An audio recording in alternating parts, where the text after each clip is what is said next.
BN2 Smart, c'est un groupe qui est spécialisé dans tout ce qui est conception, fabrication et assemblage des équipements informatiques. La chance, c'est exactement comme l'aboutissement. C'est quand la préparation rencontre l'opportunité. Avec l'arrivée de l'IA, c'est encore pire. L'IA, c'est positif et c'est aussi négatif. Mais c'est à nous d'utiliser à bon escient. Il faut savoir l'utiliser. Donc, la banque ne finance pas l'idée. L'idée, là, tout le monde a l'idée. Moi, je vois souvent les gens, on a volé mon idée. Vraiment, on ne vole pas les idées. L'idée, tu tapes dans le ChatGPT, il y a l'idée. Il y a même des livres où on dit 500 idées. Les idées, on vole pas. Donc, ton idée, ça existe partout. La différence, c'est mettre en œuvre ton idée. Quand on a fait notre masterclass et même le podcast, j'ai des grands frères, propriétaires de banques, qui m'ont écrit. Parce que tu sais, on vient aider quelqu'un quand il fait quelque chose. Exactement. D'accord. Ils m'ont dit, Edgar, on a vu. La prochaine fois, on va faire un geste. Croyez au destin, croyez aux valeurs que vous avez. Je pense qu'il y a de l'avenir. Vous avez tout entre vos mains. C'est une question de volonté. Il n'y a que vous seul qui pouvez réaliser vos rêves et vos destins. Donc, nous avons une communauté qui peut être dure envers toi, qui peut te bousculer, te critiquer, mais qui est loyale. Et ça, on leur dit merci, quoi. Mesdames et vous tous, messieurs, bonjour ou bonsoir selon l'heure à laquelle vous nous voyez.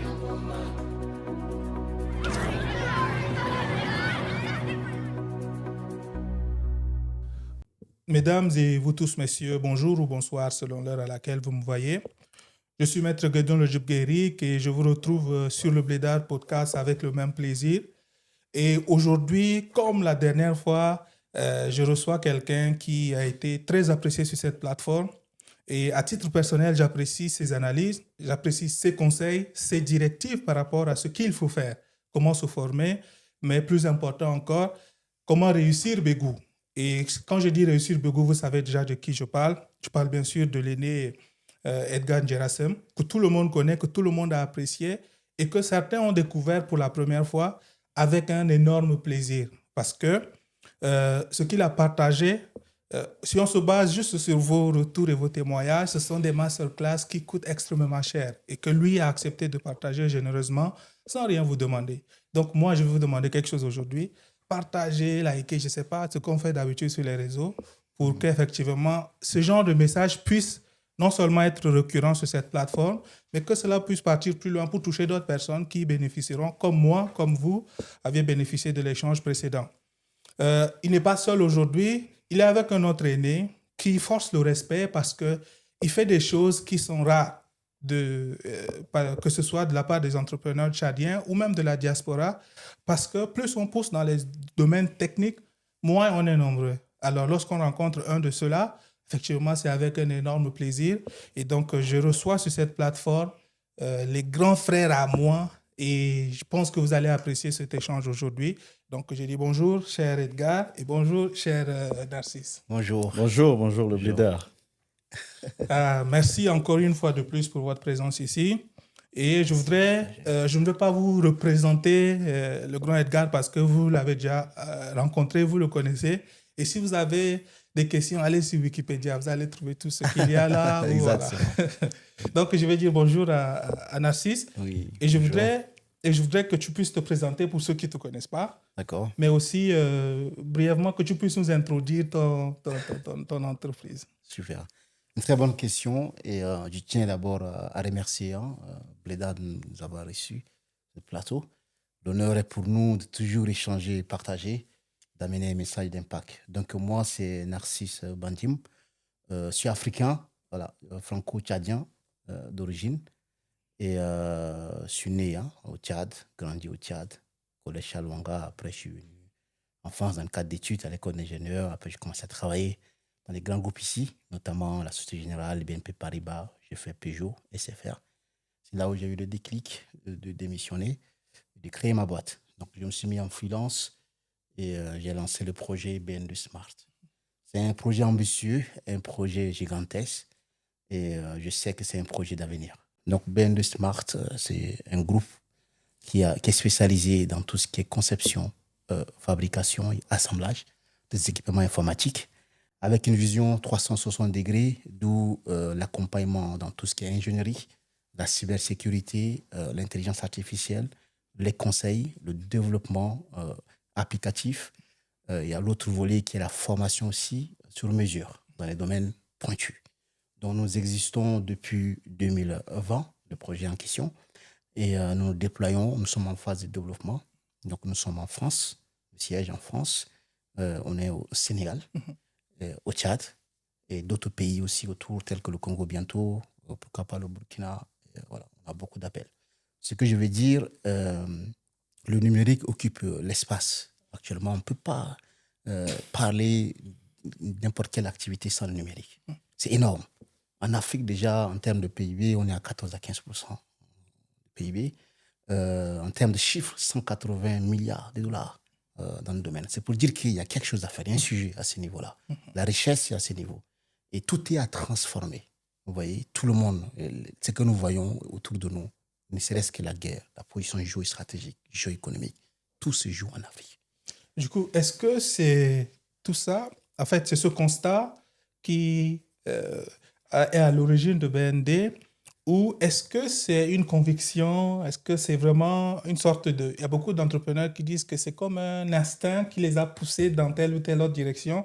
Donc, dans ton cas, qu'est-ce qui explique que tu aies eu besoin de lancer BND Smart?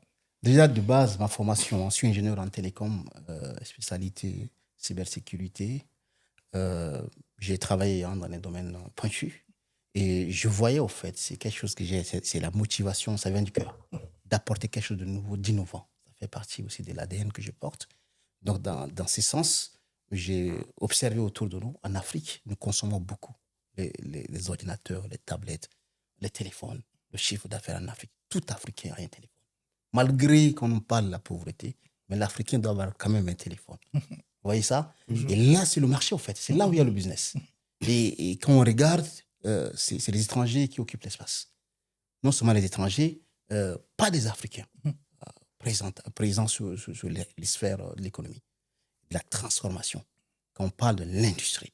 Et la matière première vient de l'Afrique. Ça, c'est... Elle est là, donc je peux en parler.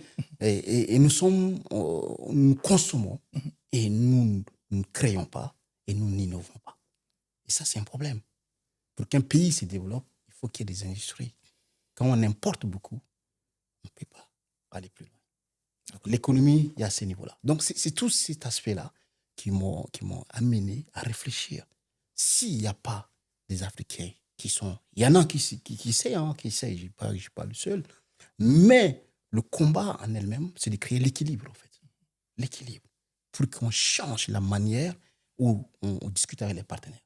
Dans l'économie nord-sud, il faut qu'on discute, en fait, sud-nord. Il faut qu'on revoie cet aspect-là en amenant nos matières premières sur la table de discussion, la table de la transformation et des transferts de compétences. D'accord. Moi, je voudrais savoir, par rapport à la réalité du terrain. Oui. Quand je parle aux entrepreneurs et que j'encourage certains à s'engager dans différents aspects du numérique, spécialement au Tchad, on dit qu'il y a le problème d'Internet, il y a un problème de moyens d'Internet. En fait, il y a beaucoup d'excuses qui sont avancées. Exactement. Est-ce que ça ne t'a pas un peu découragé, toi? Pourquoi toi, tu as foncé là où beaucoup ont utilisé ces difficultés comme excuse pour ne pas poursuivre ce domaine? Il y a beaucoup de pays qui ont fait des efforts. Ils n'ont pas grand-chose. Mais il faut de la volonté. C'est vrai qu'il n'y a pas l'Internet, mais il faut de la volonté.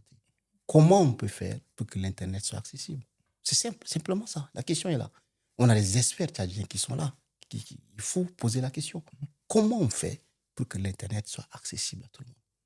Maintenant, si on a des experts en face, la solution est là. Et si la solution est là, on est capable de créer des choses innovantes. Pourquoi pas? Les autres ont pu. Prenons l'exemple de Burkina qui est en train de se battre. Prenons l'exemple de l'île Maurice, Cap-Vert, tout ça. Ils n'ont rien. Ils ont commencé et ils ont eu la volonté et les experts sont venus et les compétences suivent. Après, on a des startups partout. Aujourd'hui, ils sont bien positionnés. Pourquoi pas au Tchad? Je crois à un Tchad nouveau. Je crois aux jeunes Tchadiens qui sont compétents. Je crois aux experts Tchadiens. Il faut de la volonté. Et tous ces géants, comme on voit Apple, tout ça, même Elon Musk avec Starlink, il a commencé, c'était difficile. Mais aujourd'hui, il se positionne. Donc, c'est des exemples qui sont devant nous, en fait. C'est à nous de nous lever et de prendre ces combats-là à bras ouverts. Ça va être dur, mais il faut forcer le destin. Magnifique. Moi, j'ai la tablette entre les mains Oui. un produit de BND Smart. Est-ce que tu peux parler des différents produits? Parce que là, tu as introduit tout à l'heure, mais est-ce qu'il y a d'autres produits à part la tablette et surtout des services en plus qui accompagnent. sont proposés? Effectivement, nous ne voulons pas vendre seulement les produits parce qu'il faut vendre. Ça sert à rien. La valeur ajoutée, c'est au niveau des applications mobiles. Donc, quand on parle des produits, on a des ordinateurs et sur différentes gammes. On a l'entrée des gammes, la gamme moyenne, la gamme supérieure. C'est-à-dire, c'est le pouvoir d'achat. L'objectif, le combat, c'est vrai, on est un entrepreneur, on veut faire des chiffres. Mais l'impact est que chaque Africain, on est au 21e siècle, moi, commençant par le Tchad, chaque Tchadien doit au moins avoir un ordinateur. Dans une famille, on doit trouver au moins un ordinateur. Ce n'est pas de luxe. Et mon combat est à ce niveau-là. Raison pour laquelle j'ai mis les différentes gammes d'ordinateurs. Et l'entrée de gamme, c'est à 300 euros. Allez, 300 euros, c'est 200 000 francs CFA. On peut avoir un ordinateur propre qui coûte chez les concurrents plus de 400 à 500, 600 euros. Vous voyez ça, la différence à ce niveau-là. Maintenant, les tablettes sont ce qui accompagnent. Pourquoi les tablettes? Les tablettes, parce que les applications mobiles sont déployées sur les Android. Ça permet d'être aussi actif dans différents secteurs. Prenons l'agriculture, la santé. Des applications, on a besoin pour pouvoir répondre à nos besoins en fait, qu'on a quotidiennement. Donc, les tablettes, c'est sur différents modèles. Donc, l'entrée de gamme, la gamme supérieure, la gamme moyenne. L'entrée de gamme, elle est 100 000 francs, des fois moins même, selon le pouvoir d'achat en face, si c'est un partenaire. Et nous avons aussi des accessoires, tels que les casques, les clés USB. Et là où je veux marteler, parce que nous travaillons sur des projets, des produits phares qui vont sortir. J'appelle ça le bouclier BND Smart. Des ordinateurs cryptés, des tablettes cryptées, des clés USB cryptées. On a déjà sorti la clé USB. Mais d'ici peu, on mettra ça sur le marché. C'est ça la différence. La cybersécurité, on ne peut pas échapper à ça. Parce que ce qui se passe, on peut produire, on peut créer, on peut innover. Mais si on ne sécurise pas, on perd tout. Magnifique. Voilà les différents produits que nous avons. Mais la grande vision que nous avons, c'est d'installer une usine d'assemblage et de production dans un pays africain. C'est là le vrai combat. Et à partir de là, on peut créer de la richesse. On peut innover, créer comme on veut, impacter les fintechs, les startups autour, changer carrément l'écosystème, l'environnement, en fait. Lutter contre le chômage, dont on dit, le transfert des compétences, créer l'équilibre entre les partenaires étrangers qui viennent. C'est là maintenant le développement. Magnifique. Je voulais qu'on en parle parce que je veux mettre l'eau à la bouche des gens. Je pense qu'il faut un numéro entier pour développer chaque produit et puis entrer dans des trucs beaucoup plus techniques. Exactement. Pourquoi pas même avoir un partenaire avec Blédard? Tous ceux qui passent par Blédard auront un code de réduction et ça facilite la tâche. Ça, c'est une opportunité pour vous qui nous suivez. Contactez Blédard et vous aurez des réductions. Vous avez entendu. Laissez des messages gentils. On va vous donner le code de réduction. Vous allez pouvoir suivre. BND Smart peut être situé dans un certain écosystème. Exactement. Et je voudrais justement en faire une transition vers l'événement le samedi dernier, qui était autour justement du retour, que ce soit pour un projet professionnel ou entrepreneurial, dans le domaine de la finance notamment. Et cette rencontre de samedi, 18 avril dernier, j'y étais.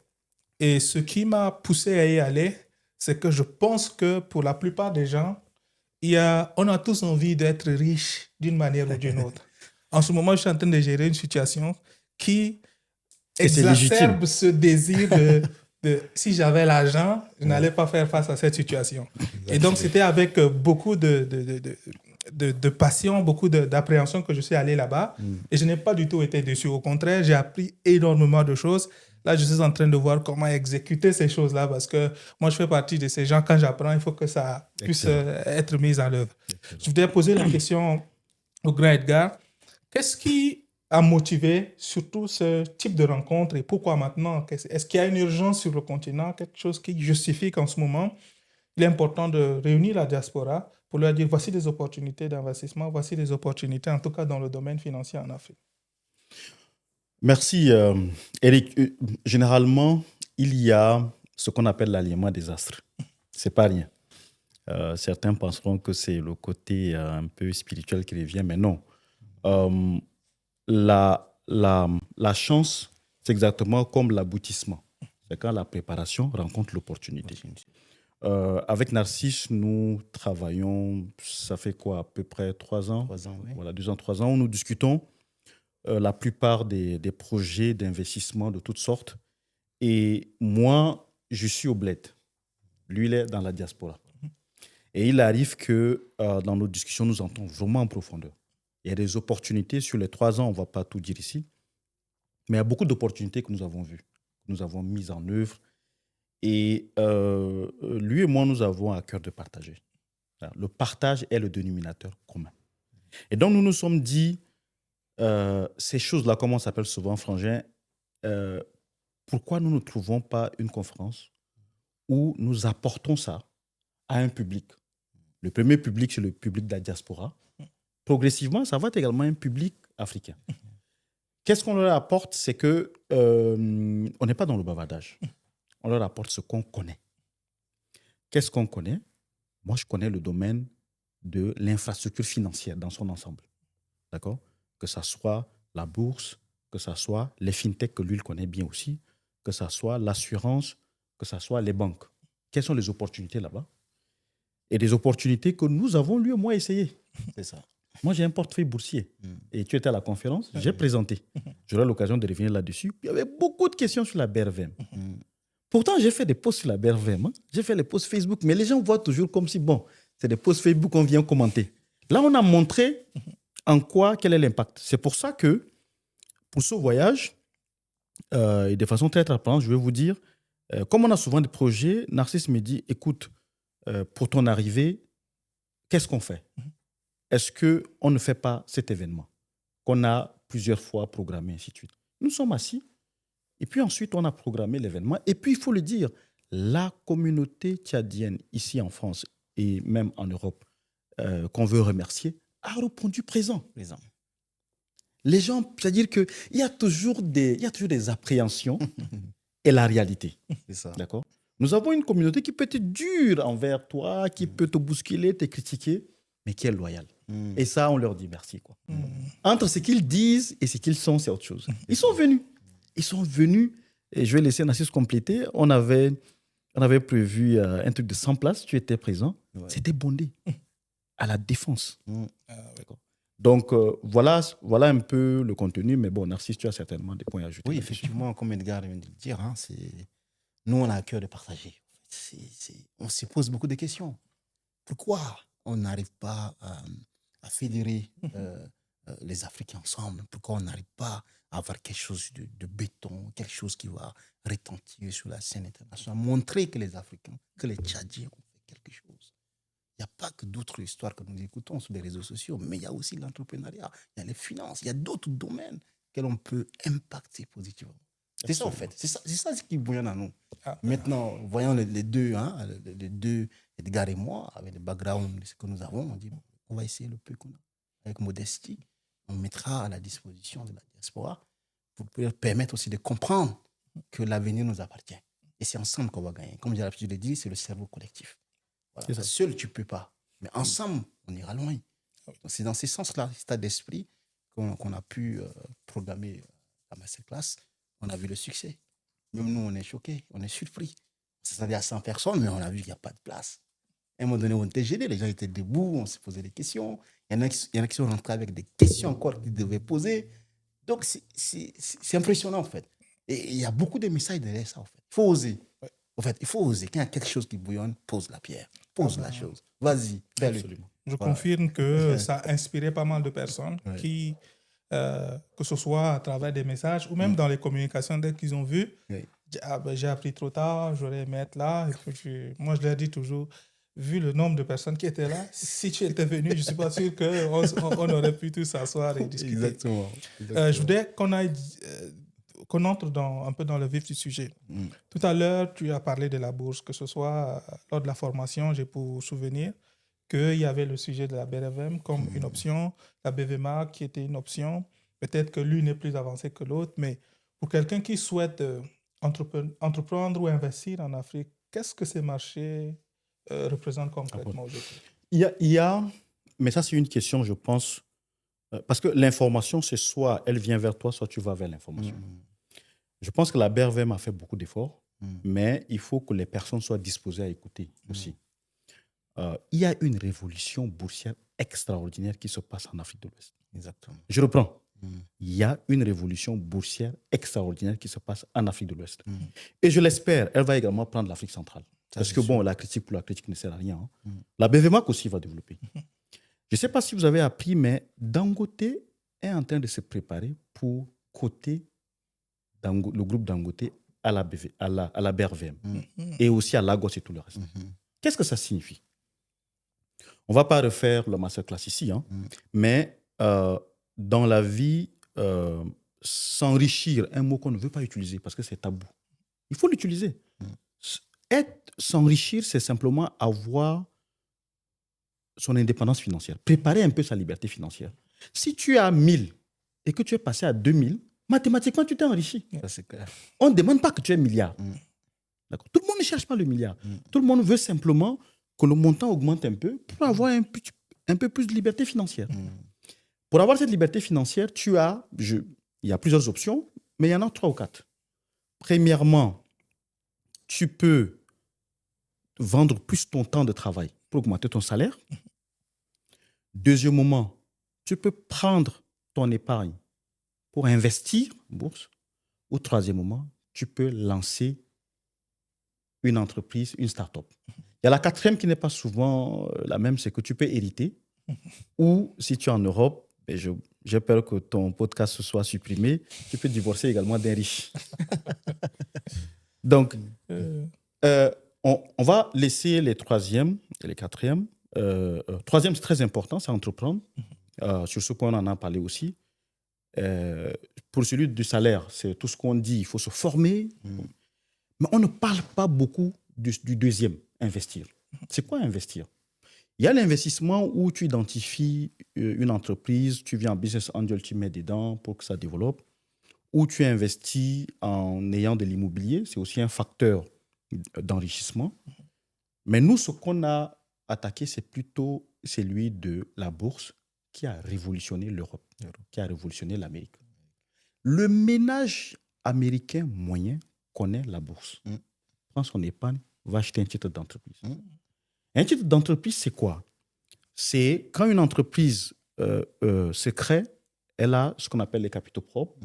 Et dans ces capitaux propres, il y a une partie et donc tout le capital social, il y a une partie qui est divisée en des unités qu'on appelle les actions. Les actions sont ensuite cotées. Oubliez les mots techniques, ça ne sert à rien. Coté, ça signifie qu'on dit quelle est sa valeur. Et cette valeur-là, en unité, tu peux aller acheter. Donc, si je prends une entreprise chez nous, chez nous, je parle du Tchad. Si je prends Airtel, Tigo, Brasserie du Tchad, n'importe quelle entreprise locale, N-Consulting, elle peut aller se coter à la bourse BVMAC pour dire, moi, une action chez moi vaut 100, par exemple. Donc, toi, tu as dans ton épargne de l'argent. Les gens qui posent la question, est-ce que je lance un poulailler, est-ce que je lance un business, machin, est-ce que je peux aller acheter une action? C'est parmi les possibilités. Tu achètes l'action. Quel est l'objectif? Il y a 2 objectifs dans l'action. Soit à la fin de l'année, l'entreprise fonctionne très bien et elle fait des bénéfices et les actionnaires se réunissent et ils disent, on peut payer des dividendes. Donc, tu as un revenu de l'action. Exactement. Ou alors, l'action se vend également, comme tout un bien sur le marché. La valeur monte, baisse et on vend l'action. Et ça, c'est pas mal. À la BRVM, qu'est-ce qui s'est passé? Je vais te donner, pour ne pas, pour que les gens voient que c'est clairement du concret, je vais te donner quelques chiffres que je suis allé encore vérifier. Hein, parce qu'il faut vérifier pour que les gens voient. C'est clair. À la BRVM, l'action Unilever Côte d'Ivoire, Unilever, c'est une entreprise, vous allez voir, elle valait 6 400 francs CFA, une action, en janvier 2025. D'accord? En novembre 2025 de la même année, elle est passée à 40 850. Wow. 6 400, 40 000. Qu'est-ce que ça signifie? Parlons en termes concrets. Si tu avais acheté 100 actions, 6 400, 100 actions, 640 000. Donc, si tu as enlevé 640 000 pour acheter 100 actions, elles sont là, en janvier.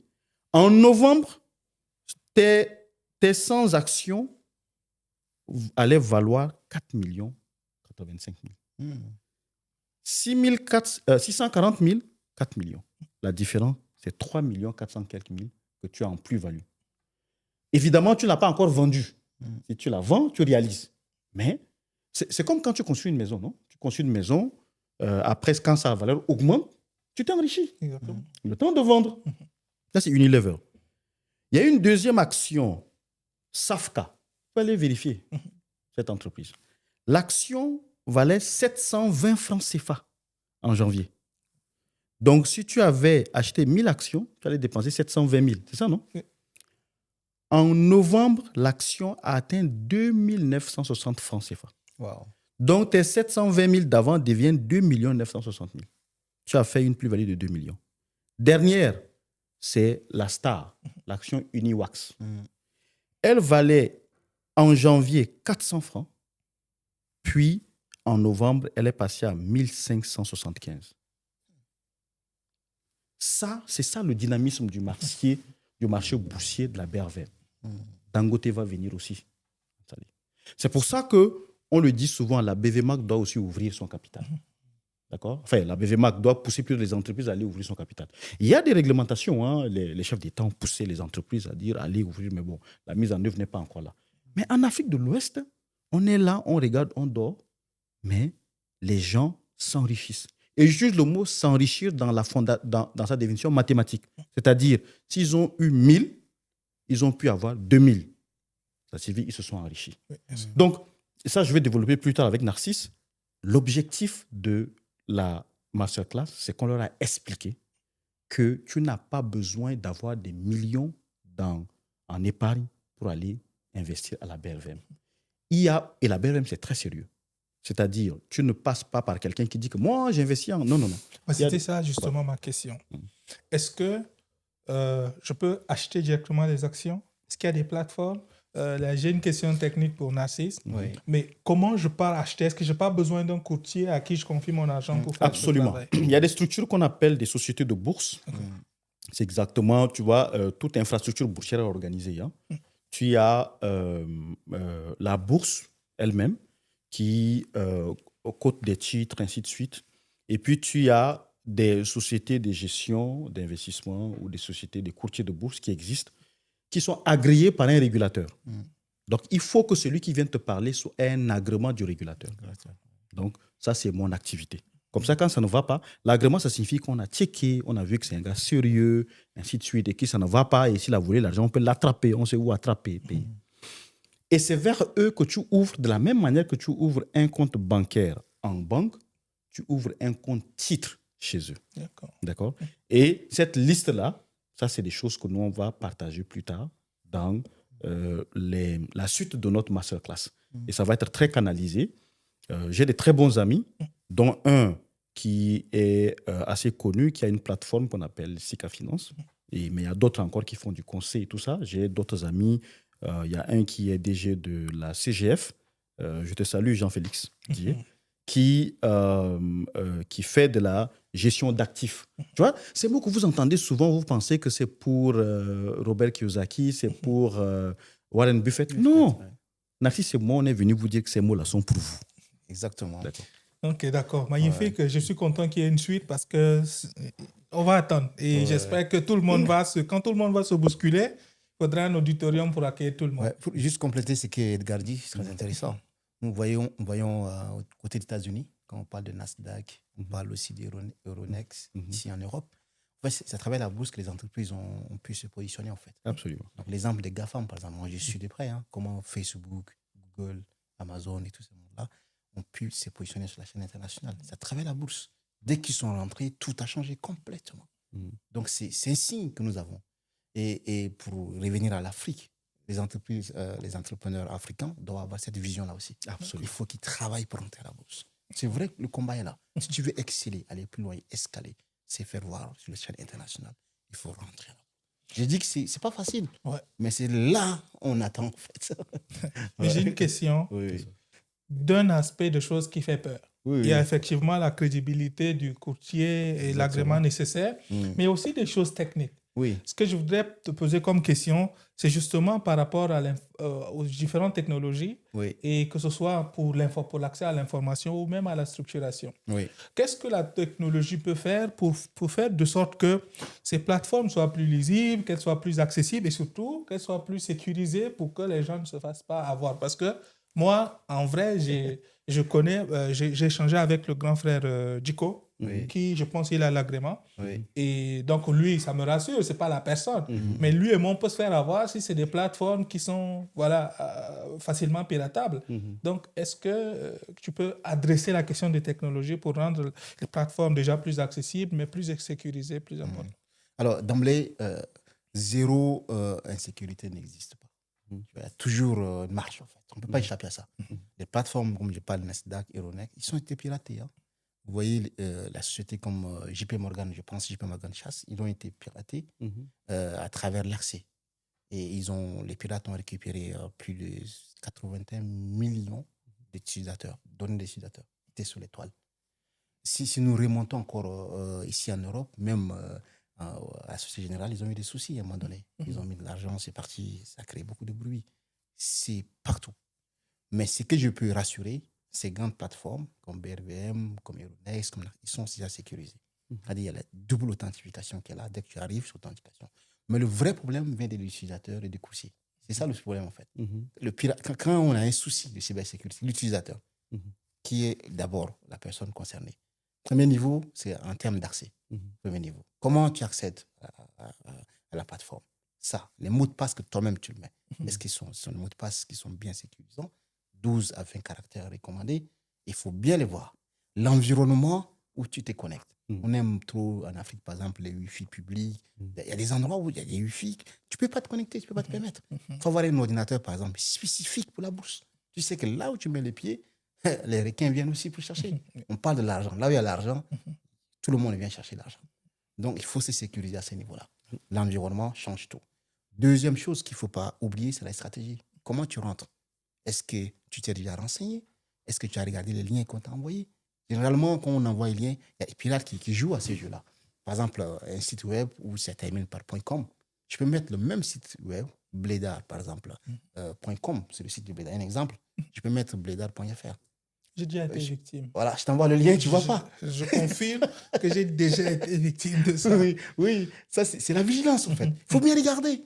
Généralement, c'est conseillé de taper soi-même que de cliquer sur un lien. Dès que tu reçois un mail, regarde bien le lien là. D'où ça vient? La source, ça vient d'où? Et de deux, vérifie comment je peux lancer ce lien ou bien moi-même je tape pour voir, vérifier. Il faut voir. Avec l'arrivée de l'IA, c'est encore pire.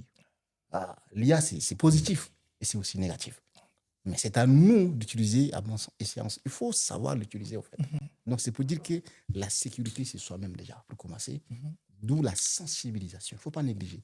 Beaucoup de gens ont négligé l'aspect de la cybersécurité. Ils ont perdu beaucoup d'argent. Et c'est le vrai problème des entreprises africaines. Je vous dis, parce que beaucoup ont perdu. Mais on n'en parle pas. Quand une entreprise est piratée, c'est comme une honte, quoi. Ils ont peur de dire que non, j'ai été piraté. Ils cachent. Mais si on fouille, on fait l'audit, il y a des milliers d'entreprises qui sont peut-être piratées. D'où il faut faire attention. Parce que ce qui se passe, la guerre maintenant, là, ce n'est pas la guerre physique, on tire, on fait quoi que ce soit. C'est la guerre technologique. Quand on parle de technologie, la cybersécurité. Imaginez des présidents qu'on perd leur téléphone. Des présidents qu'on perd le téléphone, qu'on les met à l'écoute. Il y a des histoires comme ça. Et c'est une vérité. Sans oublier les banques, beaucoup de choses. Donc, la bourse où il y a l'argent, on parle de milliards que les gens injectent là-bas. Chaque jour, on guette. Chaque jour. Imaginez, il y a l'info qui est tombée aujourd'hui même, une information. Imagine une plateforme qui gère les pièces d'identité. En France et tout, les pirates sont partis là-bas. On est en France, là. On est au 21e siècle. Combien de fois? Là où c'est sécurisé. Et on parle de pièces d'identité des Français. Vous voyez ça? Donc, c'est pour dire que nous devons mettre beaucoup non seulement de l'argent, du temps, également des formations dans tout ce qui est cybersécurité pour accompagner en termes de bourse. Si tu veux rentrer en bourse, il faut savoir comment rentrer, stratégiquement parlant. D'accord. Pour ne pas perdre de l'argent et aussi après regretter, quoi. D'accord. Ouais. Je pense que, comme j'ai dit, c'est une mise en bouche. Ouais. C'est-à-dire, il y a un aspect, on revient pour introduire pour ceux qui n'étaient pas là, mais ça ne peut pas, on ne peut pas aller dans les détails. Il faut que ceux qui veulent s'intéresser à cela, ils guettent non seulement la prochaine activité, que ce soit de formation, mais aussi ils peuvent directement rentrer en contact s'ils ont des questions. Donc, je voudrais que l'aspect bourse, on passe à un autre aspect qui était assez important, notamment les banques.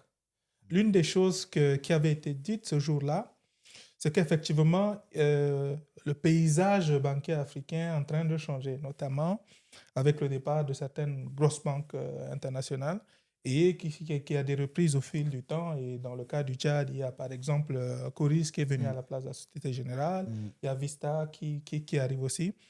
Je voudrais savoir, qu'est-ce que ça change pour les entrepreneurs? Est-ce qu'il faut s'attendre à peut-être des interlocuteurs qui comprennent mieux les dynamiques et donc peut-être plus flexibles ou en tout cas plus solides sur certains aspects, ou pour un entrepreneur ou même un particulier qui utilise ces services-là, est-ce que ce changement-là d'entité bancaire, est-ce que ça l'affecte ou pas du tout finalement? Non, c'est une question très intéressante, mais je vais attaquer par quelque chose qui va titiller.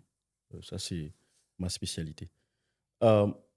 Sur toutes les banques au Tchad, aucune n'est à capitaux privés tchadiens. Et quand les banques occidentales sont parties, ce sont nos frères du Burkina qui sont venus acheter. Coris Bank, c'est Idrissa Nassa, le grand frère, Burkina. Vista Bank, c'est Thiem Touré, Burkina. Ça signifie en réalité que la révolution bancaire sur le continent qui est en train de se faire, et lorsque les Africains, comme discours, disent « Mais pourquoi la Société Générale est partie? Pourquoi BNP part? Pourquoi le Crédit Agricole part ?» Il y a même des débats où on dit « Ils se sont trompés. » Mais comment ils se sont trompés? S'ils partent, tant mieux. Ça signifie qu'ils libèrent des capitaux en local pour l'expansion des banques locales. Et là, tu as Atlantic Bank, AFG Bank, tu as Coris Bank, tu as Vista Bank, mais tu as bien d'autres qui reprennent. Cette reconfiguration bancaire signifie que tu as maintenant des acteurs bancaires locaux, nationaux, africains, qui comprennent les réalités africaines et qui peuvent mieux financer les banques africaines. Société Générale, c'est une banque qui a réussi, une très grande banque bicentenaire, mais elle ne comprendra pas nécessairement, puisqu'elle a des ratios bancaires décidés depuis la défense, avec des caractéristiques précises, elle ne comprendra pas comment aller financer une maman qui fait le beurre de karité à Koumra ou une maman qui fait le roi bas à Massaguet et qui doit grandir, devenir plus grand et puis vendre. D'accord?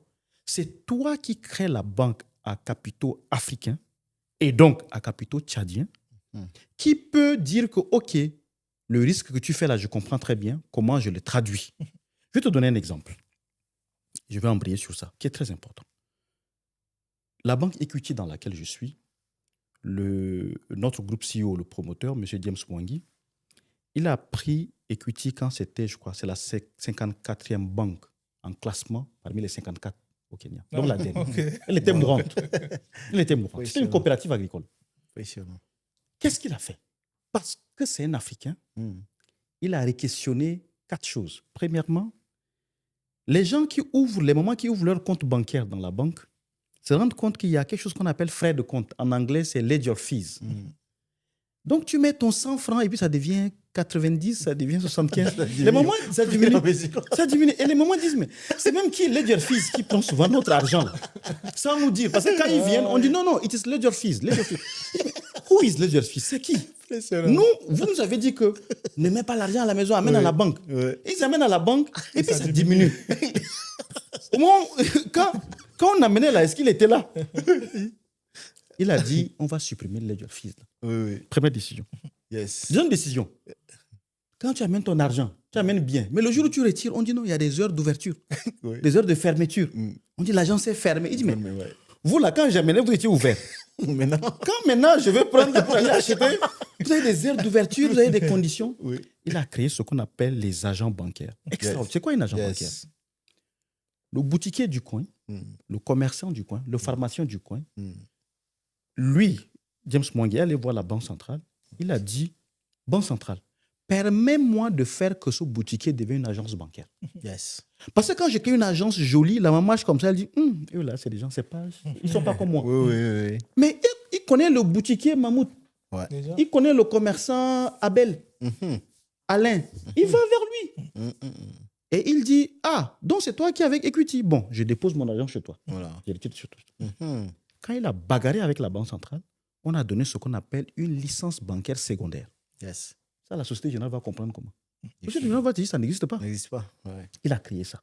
Ce qui fait que les retraits sont facilités.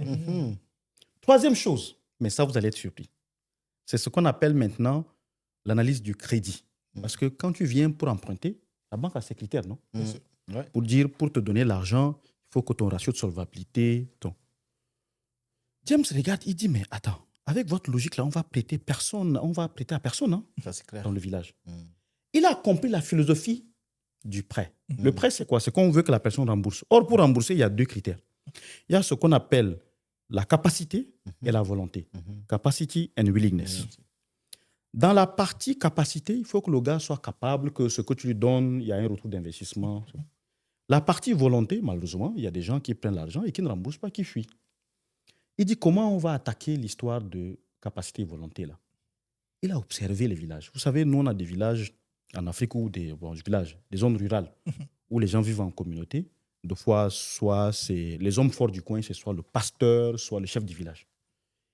Et tu ne veux pas être excommunié. Tu ne veux pas que le pasteur te mette dehors ou le chef du village te mette dehors. Du coup, James est venu, il a dit non. En fait, la garantie, là, on ne va pas demander un terrain. Elles n'ont pas de terrain. Et en plus, les femmes, dans nos cultures, souvent, ne sont pas héritières des biens. Il n'y a pas de garantie. Mais il y a quelque chose qu'on appelle une caution. La caution morale. Donc, il est venu, il a vu dans les communautés le pasteur. Il a dit au pasteur, bon, moi, je vais financer les dames de ton église. Tu vois, les mamans qui font les chorales, là, tu vois, qui sont présentes, qui sont... Je veux les financer, mais celles qui ne payent pas, toi, tu vas l'excommunier. Le pasteur dit, mais ça, c'est compliqué, ça, c'est compliqué. Donc, tu veux que mon nom se gâte, qu'il y a quelqu'un qui n'a pas bien fait. Du coup, qu'est-ce que ça a installé? Ça a installé une rigueur, un tri. Il dit, non, mais si vous ne voulez pas, moi, je ne vous finance pas. Parce que les Blancs, là-bas, dans leur calcul, ont dit que vous ne pouvez pas, on ne peut pas vous prêter. Mais moi, j'ai trouvé une solution. La solution, c'est que la caution morale du pasteur ou du chef de village. Point 1. Point 2, je ne prête pas individuellement. Je fais ce qu'on appelle group lending. Je vous prête en groupe. Vous êtes 4-5. Et vous remboursez en groupe. Là, les bons disent non, toi, tu n'entres pas dans notre groupe. Toi, tu peux prendre, tu fuis. On te connaît. Et c'est nous trois qui allons rembourser. Non. Ils sont allés supplier. Ils ont dit non, mais tu ne peux pas faire prêt par personne. Non, pas prêt. Le groupe. Mais vous dites que vous êtes sérieux, non? Pourquoi vous refusez encore d'être en groupe? Mettez groupe lending. Rien que ça. Ledger fees annulé, agence bancaire en place, caution morale du chef du village ou du pasteur, et puis troisièmement, groupe lending. Il est passé de 54e banque avec une taille de bilan, je n'ai pas le chiffre en tête, mais peut-être l'équivalent de 200 millions de dollars, à la première banque d'Afrique de l'Est avec plus de 14 milliards de taille de bilan. Wow. C'est ça qu'on appelle la révolution bancaire. Ça, ce n'est pas Société Générale qui... Je n'ai rien contre Société Générale. Ce n'est pas Société Générale qui va faire frangin. Mais Edgar, pour ne pas te couper la parole, écoute, ces modèles-là, on en a besoin ici à la diaspora, en Europe. Les églises souffrent énormément. Pour avoir accès aux prêts bancaires, c'est un tas de problèmes. Ça, c'est un modèle à dupliquer ici. Absolument. Moi, je connais un peu le milieu des églises chrétiennes et tout ça, parce que je suis chrétien. C'est un modèle à proposer, en fait. Il faut un modèle à proposer. Ils en ont besoin, en fait. Et ils ont besoin des stratégies, des gens comme toi, pour voir ces modèles et les accompagner dans ces... Totalement d'accord. Beaucoup veulent acheter, tu sais. Il y a des lois qui sont en train d'arriver. Pour acheter un bâtiment, avoir un local pour prier, c'est compliqué, très compliqué. Ils se battent, je vois, chaque jour, ils se battent. Mais il faut un modèle, une stratégie pour les accompagner. Ça, c'est un truc qu'on peut dupliquer. Absolument. Mais je ne sais pas si les gens qui nous regardent se rendent compte de la puissance de ce que tu viens de dire. Et c'est vrai que c'est le secteur bancaire, mais je pense que le concept derrière ça, c'est de faire en sorte que les entités qui gèrent nos pays, si elles sont locales, qu'elles aient la capacité d'adapter, de créer un modèle. C'est ça. Et non pas juste d'importer quelque chose qui est plus adapté certainement à l'Europe. Le modèle de Société Générale est peut-être propice ici parce que ici on peut voir comment on peut aller prendre un crédit avec un CDI. La banque limite appelle pour te proposer un achat ou quelque chose. Mais chez nous, l'importance de créer un modèle déjà bancaire, un modèle que ce soit de financement des entreprises et en tout cas les modèles de financement parce que Voici une conversation que j'ai eue il y a quelques années avec le représentant de l'Union européenne. Dans un même discours, il a dit qu'au Tchad, à peu près 70 à 80% de l'économie était supportée par le secteur informel. Et la phrase suivante, il disait essentiellement que pour financer les entrepreneurs, les fonds qui étaient disponibles, il fallait remplir certaines conditions. Et l'une de ces conditions, c'est être légalement constitué, avoir un...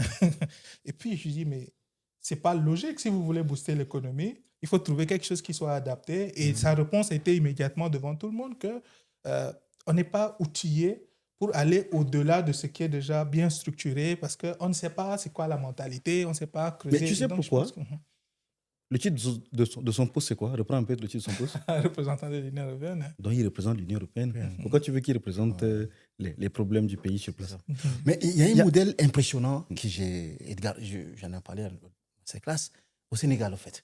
Ils ont créé un ministère, l'économie sociale et solidaire. Tu vois, ils ont mis en place un système qui est vraiment formidable. C'est-à-dire, les mamans qui vendent des choses dans les marchés, on les a regroupées par association, par coopérative. Et le ministère les porte, en fait. Il les porte, il devient garant vis-à-vis des banques. Et avant d'arriver là, il y a un travail.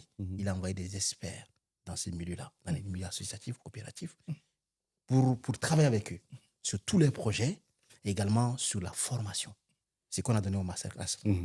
Comment se faire financer, comment être solvable, comment la notion de l'éducation financière, tu vois, pure et simple. Tout, il a fait ce travail. Il a sélectionné des projets, porter ces projets et faire vis-à-vis de la banque. Et là, ils sont financés, en fait. Ils sont financés. Et chaque année, comme ça. Et ça fait à tel point que beaucoup de petites entreprises, des champions poussent partout. Même quelqu'un qui cire des chaussures, il fait partie des coopératives. Il a besoin de l'argent. Il justifie que chaque jour, moi, j'ai 5 000 francs. C'est déjà bon. Il dit, bon, si tu as 5 000 par jour, on peut te financer à telle hauteur. Tu as besoin de quoi? 2, 3, 4, 5. Après, il évolue au fur et à mesure. Donc, c'est un modèle aussi qu'on peut bien développer. Par exemple, au Tchad ou d'autres pays africains. Il faut ça, en fait. Absolument. C'est ça l'économie sociale solidaire. Je voudrais justement poser une question par rapport au financement bancaire. Cette question-là, quelqu'un l'avait posée en inbox. Moi, j'ai eu la réponse lors de la masterclass, mais je voudrais reposer cette question afin que tout le monde puisse en bénéficier. La plupart des startups, ou en tout cas les petites entreprises en Afrique de façon générale et plus spécifiquement au Tchad, ont des difficultés énormes d'accéder à des prêts bancaires, ainsi de suite. Ce n'est pas toujours la banque qui est fautive. Il y a beaucoup de choses. Et à partir de la masterclass, je me suis rendu compte que même si moi, j'étais parti pour chercher un crédit, j'aurais eu le même problème que la plupart parce qu'il y avait des informations que je n'ai pas. Par exemple, l'historique bancaire. Avoir une relation qui avait été caractérisée littéralement comme quand on va draguer, il faut quand même... sache qui tu es. Voilà. Donc, est-ce que tu peux parler justement de ces... En fait, des dossiers. Qu'est-ce qui peut, lorsque tu regardes, pour dire ça, c'est un bon dossier, quelles sont les grandes lignes à observer lorsque on dit, écoute, je vais aller à la banque pour demander est-ce qu'on me prête de l'argent pour que les entrepreneurs, principalement, et même des particuliers, puissent bénéficier de ça. Écoute, ça c'est l'une des, comme dit, c'est Narcisse qui a la belle phrase, ça c'est la mine d'or qu'on a donnée à ceux qui sont venus. Parce que généralement, je le dis ici, tous les gens de la profession sauront, ce sont des gens du commercial qui parlent, plus commercial bancaire qui parlent. Nous qui sommes de la profession du risque, très rarement nous parlons. Moi, j'ai la particularité d'être passé par une banque de développement, donc je suis risque pro-développement. Mais c'est quoi ma posture? J'ai, sur mes 20 ans, j'étais assis dans les comités qui décident de dire oui ou non si un projet passe. Et voilà pourquoi j'ai fait ce qu'on appelle reverse engineering. C'est-à-dire partir de pourquoi ça ne marche pas, voir quelles sont les failles et construire une explication pour donner. Et je pense qu'avec Narcisse, on va annoncer ça. Les prochaines masterclass qu'on va organiser, le contenu va être encore formidable. Exactement. On entrera dans la profondeur. Généralement, quand vous êtes en comité, donc je vais prendre pourquoi ça ne marche pas et vous allez comprendre en comment ça marche. Tu arrives dans un comité de crédit et je veux que vous tous ici, vous simulez que vous êtes dans un comité de crédit, y compris tes auditeurs. Faites comme si vous êtes dans un comité de crédit. D'accord? Un dossier arrive d'un jeune qui fait dans la transformation des déchets. Il dépose le dossier. Et puis après, son dossier est pas mal. première question qu'on pose, c'est c'est notre client? Et puis le commercial dit non, c'est la première fois qu'il dépose son dossier. Quelle est la réaction? Waouh. Mais est-ce que tu le connais? Dans le tu le connais de la banque, ce n'est pas que tu le connais, c'est un ami. Un ami, ouais. C'est est-ce que tu le connais aux gens? Est-ce que tu connais ses flux? Est-ce que tu vois comment il dépose, il verse? Est-ce que tu as une connaissance de ses flux? Parce que le relevé bancaire, j'insiste encore, le relevé bancaire, c'est comme un relevé de santé. Ça ne ment pas. Si tu mets ton argent en banque le 25 et que le 2, tu retires tout, ça dit quelque chose de ton relevé bancaire. D'accord? Si dans ton relevé bancaire, tu as mis 1000 francs, tu tires 25, 22, machin. Chaque fois que tu tires l'argent ou bien que tu payes, ça dit de ton comportement. D'accord? Après, tu reviens, tu dis non, je gère bien l'argent. On va dire, mais gars, voilà ton relevé du 25, tu as tiré tout après. Comment tu dis que tu gères bien? Donc, la relation bancaire est importante. Voilà un premier cas qu'on écarte parce qu'il y a beaucoup de gens qui sont là. On se dit, mais comment? On a un de nos clients qui, lui, est avec nous depuis 6 mois, depuis 1 an. Il fait le versement. Il a le même projet. Un autre vient un jour. On ne le connaît pas. Tu veux qu'on finance qui entre les deux? Donc, établissez d'abord une relation bancaire avant. Pourquoi? C'est comme tu rencontres une fille et puis le lendemain, bon, de nos jours, les mœurs sont devenues, hélas, c'est qu'elles sont. Mais le lendemain, tu dis déjà que tu veux coucher avec la fille, tu veux te marier ou tu veux... Non. Il faut un processus que vous connaissez. C'est cette même connaissance qui se passe avec la banque. Établissez un historique de relations bancaires avec votre banquier. Vous avez un projet d'un prêt dans une banque. La première des choses, c'est que vous avez d'abord commencé quelque part. Narcisse a dit démarrer quelque part. Démarrer quelque part, c'est quoi? C'est que je suis cordonnier. La banque ne finance pas l'idée. L'idée, là, tout le monde a l'idée. Moi, je vois souvent les gens, on a volé mon idée. Vraiment, on ne vole pas les idées. L'idée, tu tapes dans le genre, il y a l'idée. Il y a même des livres où on dit 500 idées. Les idées, on vole. Donc, ton idée, ça existe partout. La différence, c'est mettre en œuvre ton idée. Et la banque ne finance pas la première idée. La banque donne un coup d'accélérateur à une idée déjà sur place. Parce que 0 à 1 est plus compliqué de 1 à 10. Quand tu vas de 1 à 10, tu ouvres ton compte dans la banque. Dépose ton argent là-bas. Tu vois? Tu as une petite un truc de cordonnier, ou bien tu as un salon de coiffure, tes premiers revenus, là, va ouvrir le compte dans une banque. Va faire les versements. Va retirer sur une période de 6 mois. De sorte que le jour où tu déposes un prêt, quand le commercial va venir pour dire, bon, il y a le cordonnier X qui veut emprunter, on dit, c'est qui? On dit, non, il est avec nous. Depuis quand? Ça fait 6 mois. Ah bon? Comment il fait? Voilà ses relations. Tu as déjà assuré l'histoire des relations. Deuxième chose, mais tu en as parlé tout à l'heure, arrange un peu tes papiers administratifs et financiers. D'accord? Bon, ça, c'est quand même le minimum. Logique, ouais. Mais je pense que ça, c'est également, l'État doit jouer, peut-être qu'on va revenir là-dessus, l'État doit jouer un rôle pour organiser l'informel en amont. Narcisse l'a dit, dans l'économie sociale et solidaire, c'est le ministère qui a dit que j'organise les mamans là quand même. D'accord? Ça, c'est un effort que l'État doit faire. Exactement. Et c'est pour ça que vous me voyez titiller un peu nos gens au pays, que ce soit certains ministères, pour dire organiser en amont, faites en amont. Parce que ça, c'est la puissance publique qui peut le faire. Troisième chose, quand tu es organisé, c'est démontre à la banque que tu as une clientèle. D'accord? Parce que tu empruntes pour produire, pour vendre à une clientèle. Exactement. Je donne un exemple. Tu fabriques, j'aime bien cet exemple parce que c'est plus simple, tu fabriques soit du jus, soit tu fabriques, je sais pas moi, des croquettes, des choses comme ça. Et tu dis que je vais être le plus grand producteur de croquettes du pays. J'ai des revenus de 30 000 par jour, des choses comme ça. Je veux avoir des revenus de 600 000 par jour. OK. La question que la banque va te payer, c'est que tu vas vendre à qui? Il ne faut pas faire comme si c'est naturellement les gens viennent acheter. Non. Commence à démarcher des grands clients. Par exemple, si tu as du jus ou des croquettes, va démarcher les restaurants, va démarcher les supermarchés, va démarcher les boutiques. Et dans les démarchages, fais soit des confirmations, des préventes, soit même les mails que tu envoies, il y a des retours. Ces discussions-là, la banque veut sentir.